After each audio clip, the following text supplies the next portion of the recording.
homeless alien girl found safety. Because a human built her shelter from nothing, the castaway. The mining station Kepler 442 hung like a metallic spider in the void, its mechanical arms constantly reaching into the asteroid field to harvest precious minerals. Marcus Chen wiped the sweat from his forehead as he finished welding another support beam in the salvage bay. The recycled air tasted of metal and machine oil, but after 3 years working the belt, he barely noticed anymore. At 32, Marcus had the weathered hands of someone who built things from nothing. His father had been a construction foreman on Earth, his grandfather a ship mechanic during the first colony expeditions. Working with his hands wasn't just his job, it was in his blood. The other miners often joked that Marcus could build a starship from spare parts and determination alone. The proximity alarm suddenly blared through the station's communication system. Marcus looked up from his work, frowning. Asteroid impacts were common, but this sounded different. The pattern was wrong. Too rhythmic, too deliberate. "All personnel, we have an unidentified object approaching Sector 7, came the voice of Station Commander Reynolds over the intercom. "Salvage teams report to emergency stations." Marcus grabbed his environmental suit and helmet, moving with the practiced efficiency of someone who'd responded to dozens of such alerts. But as he suited up, something nagged at him. The alarm pattern matched distress beacon protocols, not asteroid collision warnings. The salvage shuttle Endeavour launched within minutes, carrying Marcus and 2 other engineers toward the mysterious object. Through the viewports, the asteroid field stretched endlessly in all directions, chunks of rock and ice tumbling slowly through the darkness. Navigation lights from other mining platforms dotted the black like distant stars. "There," called out Sarah Kim, the shuttle's pilot, pointing toward a faint glint of metal among the asteroids. As they approached, Marcus felt his breath catch. It wasn't space debris or a wayward mining drone. The object was clearly artificial, a small craft. No bigger than a personal transport, but its design was unlike anything he'd ever seen. The hull had an organic quality, as if it had been grown rather than built, with flowing lines that seemed to shimmer even in the harsh light of their spotlights. "That's no human ship," whispered Jake Morrison, the 3rd member of their salvage team. The craft was badly damaged. Sections of its hull had been torn away, exposing internal structures that looked more like crystalline formations than traditional engineering. Scorch marks suggested weapons fire, and atmosphere was venting from multiple breaches. "Life signs?" Marcus asked, already knowing he wouldn't like the answer. Sarah checked her instruments. "Faint, but yes, something's alive in there." The decision should have been easy. Protocol demanded they report the discovery to Colonial Authority and wait for official first contact teams. Harboring unregistered aliens was a serious crime, one that could result in prison time and deportation back to Earth's overcrowded cities. But, as Marcus stared at the dying ship, he thought about his grandfather's stories of the early colony days, when survival meant helping anyone you found stranded in the void, regardless of where they came from. The universe was vast and cold enough without letting bureaucracy decide who deserved to live. "Bring us alongside," he ordered. "I'm going aboard." The airlock connection took precious minutes to establish. The alien ship's systems were completely foreign, but Marcus had spent years jury-rigging connections between incompatible equipment. Using magnetic clamps and emergency sealant, he managed to create a breathable passage between the 2 vessels. The interior of the alien craft defied easy description. The walls seemed to pulse with faint bioluminescent patterns, and the floor felt warm beneath his boots despite the obvious hull breaches. Emergency lighting cast strange shadows that seemed to move independently of their sources. Marcus found the ship's occupant in what he assumed was the control chamber. At first glance, she, and somehow he was certain it was female, looked almost human. But the similarities ended quickly upon closer inspection. Her skin had a translucent quality, like polished crystal, and seemed to contain flowing patterns of light beneath its surface. Her hair, if it could be called that, resembled fine metallic fibers that moved slightly in the recycled air. She was unconscious, probably from blood loss, though her blood was a luminous blue-green substance that seemed to glow where it had pooled. Most striking were the injuries. Deep lacerations covered her arms and torso, but they didn't bleed like human wounds. Instead, they leaked that glowing fluid while the edges of the cuts seemed to be trying to reform themselves, like living. Crystal attempting to heal. "Marcus, you need to see this." Sarah's voice crackled through his comm unit. "I'm picking up Colonial Authority patrol ships on long-range sensors. They'll be here in 6 hours. 6 hours to decide what to do with an injured alien who, according to current human law, shouldn't exist outside of official first contact protocols." Marcus looked at her unconscious form and made his choice. "We're bringing her back to the station." "Are you insane?" Jake's voice was sharp with panic. "The penalties for harboring unregistered aliens are less important than letting someone die when we could have helped." Marcus cut him off. "Help me get her to the medical bay." Moving the alien proved challenging. She was lighter than she looked, but her skin felt warm and seemed to tingle with some kind of energy when touched. Marcus wrapped her in emergency blankets and carried her as gently as possible to their shuttle's basic medical facility.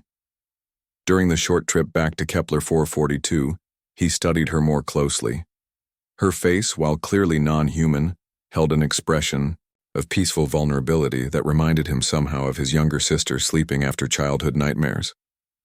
Whatever species she belonged to, she was young. He was certain of that much. Back on the station, Marcus faced his first real challenge. The medical bay was designed for human physiology, and none of the automated diagnostic equipment could make sense of the alien's biology. Her vital signs, if they were vital signs, showed patterns unlike anything in the medical database. Working through the night, Marcus did what he did best. He improvised. Using diagnostic equipment from the mining operation, he built a monitoring system that could track the energy patterns flowing through her crystalline skin. When the standard IV drips proved incompatible with her physiology, he rigged a mineral bath using purified water and trace elements from their mining samples, reasoning that if her body was crystalline in nature, it might absorb nutrients differently. The modifications to the medical bay took most of the night, but gradually her condition stabilized. The glow beneath her skin grew steadier, and the self-repair of her wounds accelerated visibly. As dawn approached, or what passed for dawn in the artificial day cycle of the mining station, Marcus sat beside her bed, exhaustion weighing heavily on his shoulders. He'd committed himself to harboring a refugee from an unknown species, using station resources without authorization, and potentially violating a dozen interstellar treaties. But when her eyes finally opened, large, multifaceted organs that held depths like looking into clear water, and she gazed at him with what could only be gratitude, Marcus knew he'd made the right choice.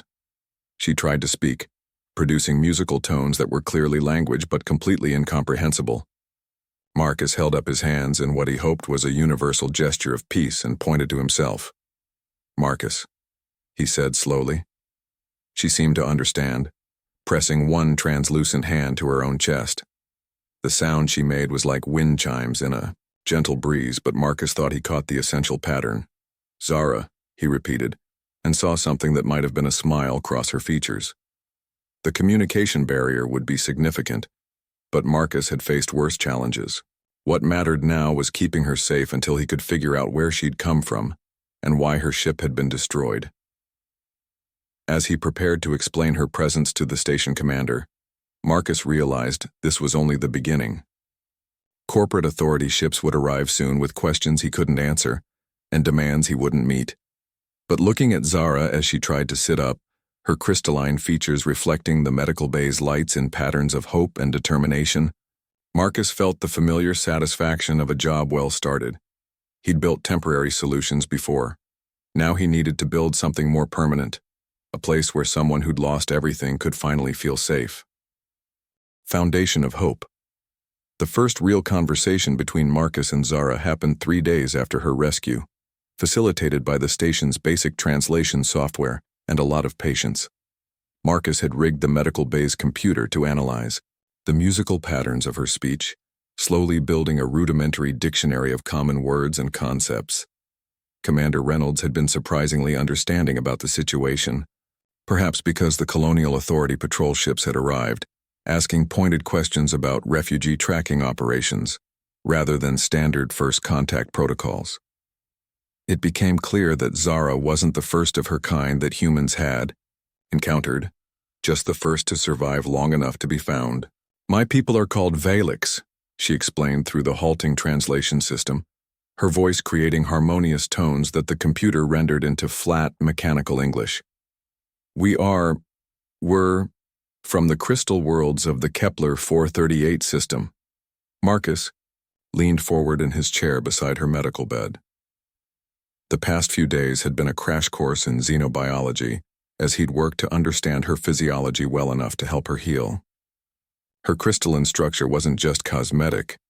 Her entire body was based on silicon crystal matrices rather than carbon-based cellular structures. She absorbed minerals and processed light for energy, more like a living gemstone than anything, from Earth's evolutionary tree. "Were?" he asked, though he suspected he already knew the answer. The patterns beneath her translucent skin dimmed, creating swirling shadows that spoke of deep sadness, even without translation. "The hegemony came 6 months ago. They said our worlds were resource-rich. Minimal resistance expected. They were right about the resources, wrong about the resistance." Marcus had heard whispers about the hegemony, a collection of species that had formed a militant alliance dedicated to efficient resource extraction throughout the galaxy. The colonial authority classified them as a potential threat, but maintained that human space was too distant to warrant concern. Clearly, they'd been wrong about that too. "You fought them?" "We tried. The Valix are not warriors by nature. We build, we grow. We create harmony between living things and crystal structures. But when they began strip mining our sacred groves, began killing our young for their core crystals." Her voice trailed off into tones too complex for the translator to parse. Marcus felt a familiar anger building in his chest. He'd seen the results of corporate strip mining operations back on Earth, knew what happened when people who saw only resources looked at something beautiful and unique. The fact that it was happening on an interstellar scale somehow made it worse, not better. "How did you escape?" "I didn't. Not really." Zara's multifaceted eyes focused on something beyond the medical bay walls. "I was part of the evacuation convoy. 70 ships carrying the survivors of 3 worlds. The hegemony caught us at the edge of the system. I watched 69 ships die before I could jump to hyperspace." The silence that followed was heavy with implications. Zara wasn't just a refugee, she might be the sole survivor of her entire species.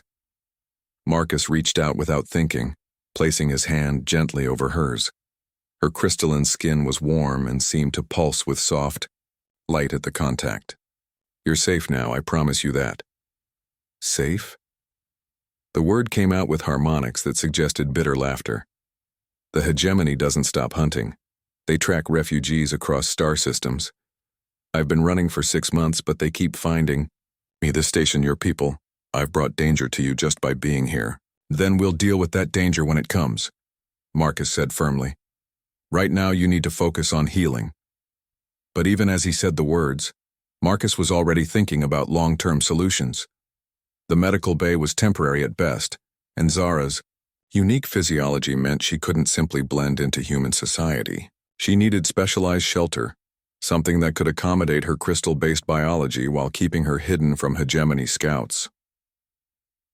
Over the following days, Marcus threw himself into the problem with the same intensity he'd once applied to impossible engineering challenges.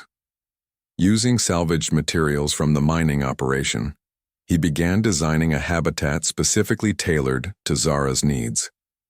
The construction site he chose was in the station's lower levels, an abandoned storage bay that had been sealed off after a minor hull breach years earlier. The location offered privacy and easy access to the station's power grid, while the existing hull damage could be disguised as part of his modifications. The habitat itself became a fusion of human engineering and Valix aesthetics. Marcus installed full-spectrum lighting arrays to mimic the natural radiation of her homeworld's twin suns. He built growing chambers where she could cultivate the crystal formations that served as her people's equivalent of gardens. The walls were lined with resonant minerals that would carry and amplify the musical communication patterns of her language. But the most important feature was the shelter's defensive capabilities. Marcus had learned enough about hegemony tracking methods to know they relied heavily on biosignature scanners and energy pattern detectors. The habitat's walls contained layers of sensor-dampening materials salvaged from stealth mining drones, while the power systems were designed to mask their energy signature within the station's normal operational patterns. Zara watched the construction with growing amazement. Her translator had improved dramatically as they worked together, allowing for more complex conversations about both technical requirements and personal hopes. "You build like my people did," she observed one evening as Marcus welded support struts for a crystal garden chamber. "Not just functional, but harmonious. Beautiful." Marcus paused in his work, looking around the partially completed habitat. He'd been so focused on the technical challenges that he hadn't noticed how the space was taking shape. The flowing lines of the construction seemed to dance with the angular precision of human engineering, creating something that belonged to neither species, but somehow felt right for both. "My grandfather used to say that any structure worth building should make the people inside it feel at home," he replied, setting down his plasma welder. "I guess that applies regardless of which planet those people come from." "Planet," Zara repeated softly. "I dream sometimes that I'm still there. Walking through the singing groves where the crystal trees would ring with harmonies when the wind touched them.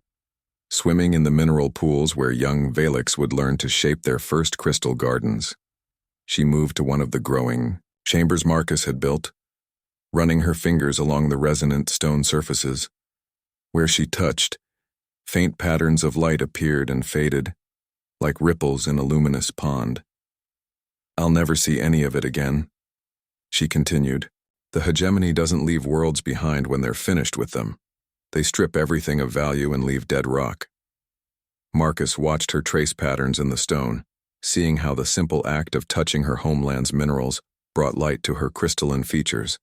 An idea began forming in his mind, not just about making her comfortable, but about giving her a reason to hope again. "What if you didn't have to just remember it?" he asked. "What if you could rebuild it?" Zara's eyes turned to him, multifaceted, surfaces reflecting his image in dozens of tiny fragments. "What do you mean?" "The crystal formations you've described, the singing trees, the mineral pools. None of that was just decoration, was it? It was technology. Living technology that your people used to build their civilization." Understanding dawned in her expression. "You think I could here?" "Not the same, obviously, but adapted. Human engineering combined with Valix biotechnology, a fusion that could survive in any environment, provide for refugees from both our species." Marcus gestured to the habitat around them, but his mind was already expanding the concept. "This is just the beginning. A prototype. If it works, if we can prove that humans and Valix can build something better together than either could alone." "The colonial authority would have to take notice," Zara finished. "Refugee protection laws, official sanctuary status, maybe even support for other survivors." "Exactly. And more than that, proof that the hegemony's way isn't the only option. That cooperation creates more value than strip mining and conquest." They worked through the night, refining the habitat's design with new purpose. What had begun as a hiding place was evolving into something more ambitious, a demonstration that different species could not only coexist, but create something unprecedented together. The breakthrough came when Zara showed Marcus how to integrate living crystal matrices into the habitat's structure. The crystals didn't just provide light and beauty. They formed a distributed computing network that could manage life support, communications, and defense systems with an efficiency that purely human technology couldn't match. In return, Marcus showed her how human modular construction techniques could allow the crystal networks to expand and adapt to changing needs. Together, they were creating something that was simultaneously harder to detect than human technology and more versatile than traditional Valix crystal cities. As dawn broke over the mining station, simulated by the habitat's new lighting system to match Zara's circadian rhythms, they stood together surveying their work.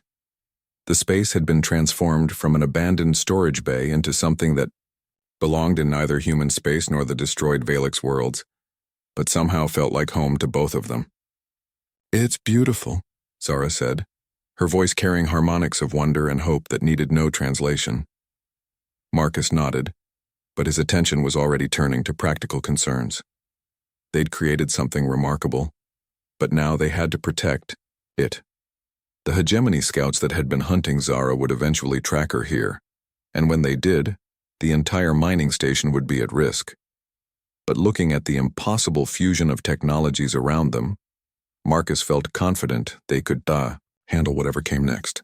They'd built more than just a shelter. They'd built proof that the universe's future didn't have to be written by strip miners and conquerors. They'd built hope itself into crystal and steel.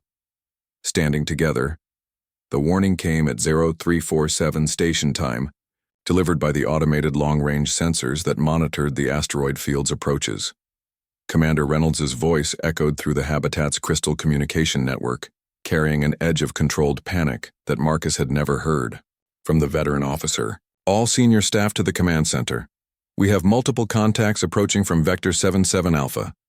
Configuration suggests hegemony patrol vessels." Marcus felt his blood turn to ice. Beside him, Zara's crystalline skin dimmed to a barely perceptible glow. The patterns beneath her surface shifting to configurations he'd learned meant fear and resignation. "They found me," she whispered, her musical voice creating harmonics of despair that resonated through the crystal matrix walls. "I should have kept running. I've doomed all of you." "No." Marcus's voice was firm as he reached for his work clothes and tool belt. "You've given us something worth defending. There's a difference." The command center was buzzing with nervous energy when they arrived. The main display showed 3 sleek vessels approaching the asteroid field, their profiles unlike anything in the Colonial Authority's ship database. They moved with predatory precision, clearly military vessels designed for pursuit and intimidation. "Estimated arrival time?"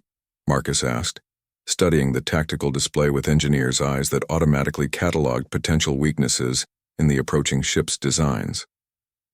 4 hours at current speed," reported Sarah Kim, who'd been pulled in from the salvage operations to assist with long-range scanning. "They're definitely hegemony. Energy signatures match intelligence reports from the border systems." Commander Reynolds turned to face the assembled station personnel. Marcus counted 18 people in the room: miners, engineers, maintenance, workers, and support staff. The entire population of Kepler 442 could fit in a single transport shuttle, and none of them had signed up for an interstellar incident. "Options?" Reynolds asked, though his tone suggested he'd already considered and discarded most possibilities. "We could evacuate," suggested Jake Morrison. "Load everyone onto the transport ships and scatter. They're probably only here for the alien." Several heads nodded, but Marcus felt his jaw tighten.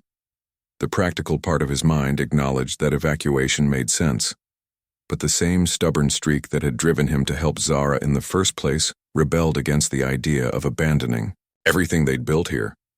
"What about the mining contracts?" asked Dr. Elena Vasquez, the station's medical officer. "The Colonial Authority has invested millions in this operation. They won't just write it off because we ran away from the first sign of trouble." "The Colonial Authority also can't protect us out here," Reynolds pointed out. "The nearest military patrol is 6 weeks away at best." Marcus looked around the room, seeing fear but also determination in the faces of his colleagues. These were people who'd chosen to work at the edge of human space, who'd built their livelihoods from asteroid rock and salvaged dreams. Running wasn't really in their nature. "There's another option," he said, moving to the tactical display. "We fight." The room erupted in voices, some shocked, others intrigued, most simply confused. Reynolds held up a hand for silence. "Marcus, I appreciate the sentiment, but we're a mining station, not a military installation. We have exactly 0 combat-capable vessels and maybe a dozen hand weapons among the entire crew." "We have something better," Marcus replied, gesturing to Zara. "We have knowledge they don't expect us to have." He activated the display's annotation system, highlighting key features of the approaching hegemony ships. Zara spent 6 months running from these vessels. She knows their capabilities, their standard tactics, their weaknesses. Zara stepped forward, her skin brightening with patterns Marcus had learned indicated focused concentration. The pursuit ships rely on speed and intimidation. Their weapons are designed for disabling smaller vessels, not destroying large installations. They'll try to board and capture rather than simply attack. Why? Asked Reynolds. Because refugees are valuable to them, Zara explained. Not just as slaves, but as sources of biological and technological data. They study captured species to improve their resource extraction methods. Marcus felt pieces clicking together in his mind. So they need to take the station intact, which limits their tactical options, and they'll be expecting a standard colonial authority mining operation, not what we've actually built here. Over the next 2 hours, Marcus outlined his plan with the systematic precision he normally applied to construction projects. The habitat he and Zara had built wasn't just a shelter. It was the core of a defensive system that could turn the mining station into something the hegemony had never encountered before. The crystal communication network could coordinate the entire station's response with millisecond precision. The sensor-dampening materials could hide their true capabilities until the moment of engagement. And the fusion of human and Valix technologies gave them options that no single species could have developed alone. It's insane, Dr. Vasquez concluded after Marcus finished explaining the technical details. You're talking about jury-rigging an entire space station into a weapon using mining equipment and crystalline biotechnology. Insane plans are the only ones that work out here, Marcus replied. Anyone who survived 3 years in the asteroid belt knows that. The preparation that followed was a masterclass in controlled chaos. Every mining tool, every salvage drone, every piece of equipment on the station was repurposed for defense. The plasma cutters that normally carved up asteroids became improvised weapons. The cargo handling systems were modified to launch mining charges like missiles. Even the life support systems were integrated into the crystal network, creating redundant pathways that could maintain station operations even under combat conditions. Zara worked alongside the human crew, her innate understanding of crystal technology allowing her to interface directly with the growing network. Marcus watched her guide other crew members through modifications that would have taken hours to explain verbally, her bioluminescent patterns serving as a universal technical language. She's remarkable, Sarah Kim observed during a brief break. In the preparation, I've never seen anyone adapt our systems so quickly. It's not adaptation, Marcus replied, watching Zara help Jake Morrison recalibrate a sensor array. It's integration. She's not trying to make our technology work like hers or vice versa. She's creating something new. The hegemony ships arrived, exactly on schedule, dropping out of hyperspace at the edge of the asteroid field with predatory precision. The main display in the command center showed sleek vessels that seemed to absorb light rather than reflect it, their hulls covered in sensor arrays and weapon pods. Mining Station Kepler 442, came the transmission, rendered in emotionless mechanical tones. This facility is under investigation for harboring fugitive bioresources. Prepare for boarding and inspection. Commander Reynolds activated the response channel, his voice steady despite the circumstances. This is Colonial Authority Mining Station, Kepler 442. We operate under license from the human colonial government. You have no authority in this system. Colonial licenses are irrelevant. Refugee harboring supersedes territorial claims. Comply or face enforcement action. Marcus felt the familiar calm that came over him during complex engineering challenges. Everything they'd built, everything they'd planned, came down to the next few minutes. All stations, this is Marcus. He broadcast over the crystal network. Remember, we're not trying to destroy them. We're showing them that some things are worth more than resource extraction. The first hegemony ship launched boarding pods toward the station's docking bay. But instead of finding the standard mining platform they expected, the pods encountered a web of crystalline sensors that mapped their approach vectors with impossible precision. Mining charges, guided by crystal-enhanced targeting systems, intercepted the pods with surgical accuracy. The explosion lit up the asteroid field, sending debris spinning away into the void. "Warning shot," Reynolds announced over the open channel. "Next time we aim to kill." The hegemony response was swift and violent. Energy weapons lanced out from all three ships, targeting what their sensors identified as the station's critical systems. But the Crystal Network had already rerouted power and life support through pathways that didn't exist in their database. Every shot that should have crippled the station instead struck redundant systems or improvised armor plating. Marcus watched the tactical display with growing satisfaction. The fusion of technologies wasn't just defensive, it was adaptive. Every hegemony attack provided data that the Crystal Network processed and shared, improving their responses in real time. "They're getting frustrated," Zara observed, her patterns shifting to colors Marcus had learned indicated grim amusement. "This isn't how their encounters usually go." The second wave of attacks came from multiple vectors, clearly designed to overwhelm any single defensive system. But the mining station's response was unlike anything the hegemony had faced. Plasma cutters emerged from hidden positions throughout the asteroid field, operated remotely through the Crystal Network. Salvage drones, modified with mining explosives, swarmed the attacking ships like metallic wasps. Most importantly, the station itself began to move. Using the massive mining arms as thrusters and the asteroid field as cover, Kepler 442 became a mobile fortress that could match the hegemony ship's maneuverability while maintaining superior firepower.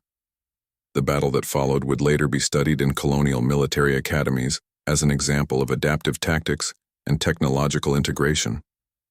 But for Marcus, standing in the command center surrounded by his colleagues, it felt like the natural conclusion of everything they'd built together.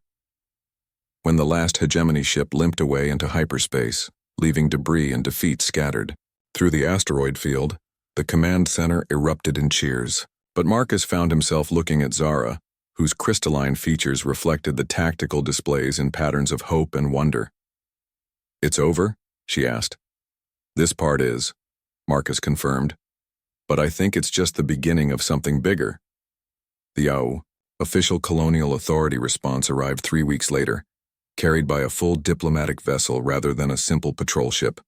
The team that came aboard Kepler 442 included xenobiologists, military strategists, and policy specialists, all eager to understand how a simple mining station had achieved something that formal first contact protocols hadn't managed in decades.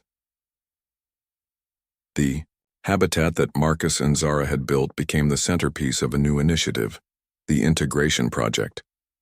Other refugee populations, both human and alien, were offered the opportunity to participate in similar collaborative communities.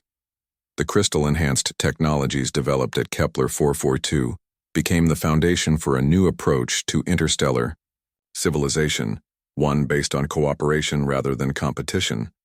But the most important change was smaller and more personal. Zara, no longer a refugee hiding in makeshift shelters, became the Integration Project's chief technical advisor. Her official title was impressive, but Marcus preferred to think of her as what she'd always been, his partner in building something better from whatever materials came to hand. The shelter he'd originally constructed for her remained in the habitat's lower levels, preserved as a reminder of how small acts of kindness could grow into movements that changed the galaxy. Sometimes, when the station's artificial night cycle dimmed the lights, they would return there together, surrounded by the crystalline formations that had grown into something neither human nor Valix, but uniquely their own. "Do you ever regret it?" Zara asked one evening, her bioluminescent patterns casting dancing shadows on the walls they'd built together. "Taking me in that first day? Everything that came after?" Marcus considered the question, looking around at the impossible fusion of technologies and dreams that surrounded them. Outside, the asteroid field continued its eternal dance, but now it served as protection for something unprecedented, a place where different species could build a future together. "Regret building the most important thing I've ever made?" he replied, pulling her close. "Never." The universe was vast and often hostile, but here among the crystal gardens and fusion reactors, surrounded by the gentle harmonics of Valix song and the steady hum of human engineering, they'd proven that sometimes the best response to darkness was simply to build a light and keep building. one impossible dream at a time. The New Frontier. 5 years after the Battle of Kepler 442, as historians had begun calling it, Marcus Chen stood on the observation deck of the integration station, Aurora, watching the construction of humanity's first truly multi-species city. The massive orbital platform stretched across his field of view, its architecture a flowing fusion of crystalline spires and metallic frameworks that seemed to grow organically from a central hub. The station housed over 50,000 beings, from 17 different species, all working together on projects that would have been impossible for any single civilization to achieve alone. Valix Crystal Gardens provided living computers that processed data at quantum speeds. Human modular construction allowed rapid expansion and adaptation.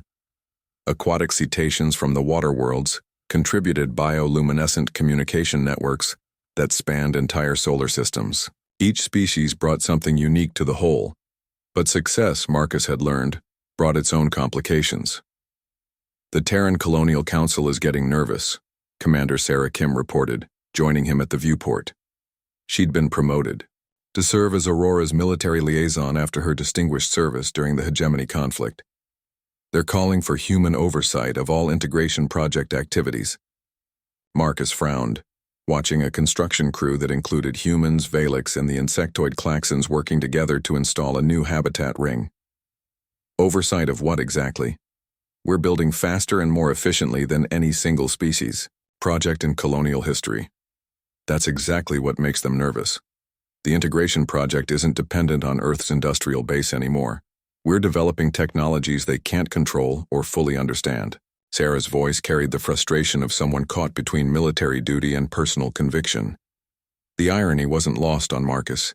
The same human drive for independence that had pushed their species to the stars was now making some colonial officials uncomfortable when applied to interspecies cooperation. They wanted the benefits of integration technology without accepting that true collaboration meant sharing control. "Where's Zara on this?" he asked. "Conference room 7. She's meeting with the Klaxon delegation about the quantum processing, arrays." Marcus made his way through Aurora's corridors, marveling at how natural the mixed architecture had become. Human angular efficiency blended seamlessly with Valix flowing curves and Klaxon geometric precision. The very walls seemed alive with purpose, crystals pulsing with data flows while human-designed conduits carried power and atmosphere to where they were needed. He found Zara in deep discussion with 3 Klaxons, their chitinous forms gathered around a holographic display showing quantum field equations. Her crystalline skin was bright with concentration patterns, and the musical tones of her voice harmonized with the Klaxons' clicking communication in ways that the universal translator couldn't fully capture. "The resonance frequencies need to account for temporal displacement," she was explaining, manipulating the hologram with gestures that sent ripples of light through her translucent fingers. "If we synchronize the quantum processing with the crystal matrix growth cycles, we can achieve processing speeds that exceed theoretical maximums."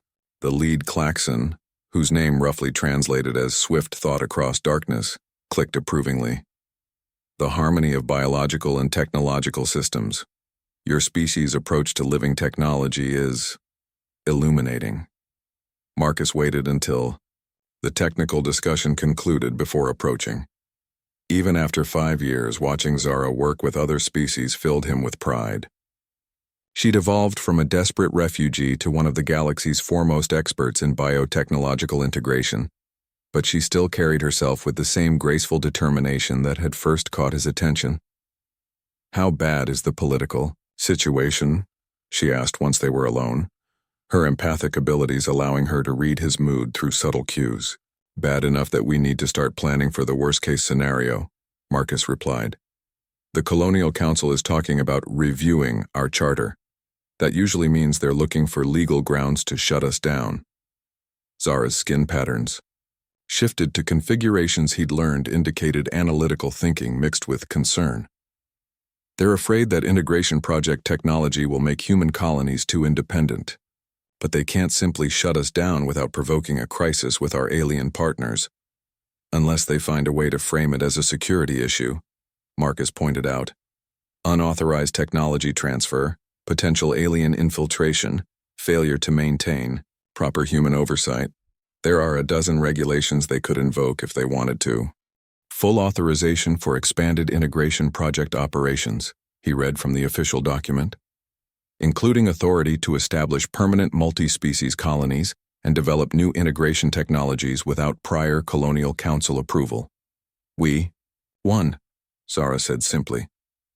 Marcus looked out at the thriving community they'd built, at the ships arriving daily carrying new volunteers from dozens of species, at the construction projects that would have been impossible just a few years earlier. No, he replied, pulling her close. We just got started. The future stretched ahead of them, vast with possibilities. There were new worlds to explore, new species to meet, new challenges to solve through cooperation rather than conquest. The integration project had proven that the universe was big enough for everyone to build something better together.